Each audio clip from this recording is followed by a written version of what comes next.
নমস্কার। আমার নাম কৌশিক ঘোষ। আমি তনস্বী ফিনটেক প্রাইভেট লিমিটেড থেকে বলছি।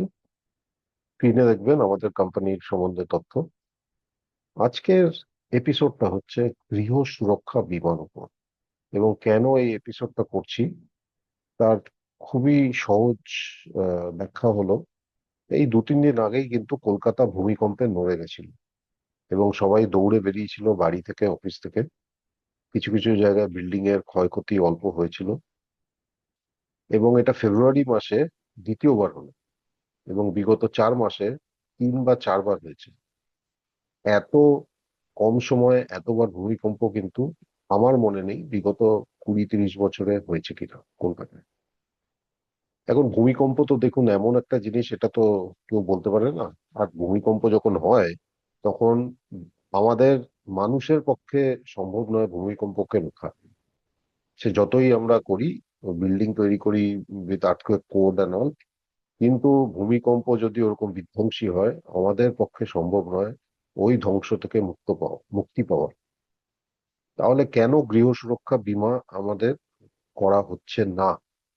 তা কেন করা হচ্ছে না সেটা উত্তর দেওয়ার আগে আগে কিছু তথ্য আপনাদের সামনে রাখি। রিজার্ভ ব্যাংক অফ ইন্ডিয়া প্রতি 2-3 বছরে করে ওরা সার্ভে বের করে। ওই সার্ভের অনুযায়ী 90% পারিবারিক সম্পদ হচ্ছে বাড়ি ঘর এবং জমিতে, মানে স্থাবর সম্পত্তিতে। অথচ মাত্র 1 থেকে 2 শতাংশ লোকই পারিবারিক ঘর বাড়ির বীমা দ্বারা সুরক্ষিত। জমির বীমা হয় না, তাই জন্য ওটাকে আমি বাদ রাখলাম। এবার চিন্তা করুন, আপনার সম্পদের 90% হচ্ছে আপনার বাড়ি ঘরের মূল্যে, আর সেটাকেই আপনি বীমা করেননি। এবার চিন্তা করুন, আপনার কাছে যত বড়ই বাড়ি হোক বা ফ্ল্যাট হোক, প্রাসাদের মতো সবকিছু হোক, আপনি যদি বীমা না করেন এবং ওটায় ক্ষয়ক্ষতি হয়, তখন কি হবে? আপনার পকেট থেকে টাকা বেরোবে ওটার মেরামত করতে বা পুরো আবার বানাতে। বীমা কেন নেয়? বীমা নেয় আপনার ক্ষতি থেকে বাঁচানোর জন্য। এবং ঠিক এই যে ভগবান ওপর থেকে যে ইঙ্গিতটা করেছেন, যে 4 মাস 3-4 মাসে 3-4 বার যে ভূমিকম্প হয়েছে, এটা কিন্তু একটা ইঙ্গিত যে তোমরা সাবধান হও। সাবধান হওয়ার একটা উপায় হচ্ছে আপনারা বীমা নিন, ঘরের বীমা।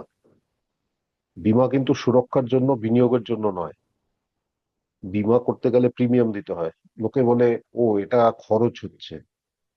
দাদা, 1 কোটি টাকার বাড়ি বা 1 কোটি টাকার ফ্ল্যাট, সেটার পেছনে আপনি ন্যূনতম একটা বীমার প্রিমিয়াম দিতে যদি ইতস্তত করেন, তাহলে যখন কিছু হবে, এবং ভগবান করুক না হয় কারোর জন্য, তখন কিন্তু আপনি হায় হায় করা ছাড়া আর কিচ্ছু করতে পারবেন না। আমরা হোম ইন্স্যুরেন্স করি বিভিন্ন ইন্স্যুরেন্স কোম্পানি থেকে। আপনারা আমাদের সাথে যোগাযোগ করতে পারেন। আমি কলকাতায় অবস্থিত, আমার বন্ধু মৃগেন্দ্র, উনি বোম্বেতে অবস্থিত। যে কাউকে ফোন করতে পারেন। আমরা দুজনেই বাংলায় কথা বলি। নমস্কার, ধন্যবাদ।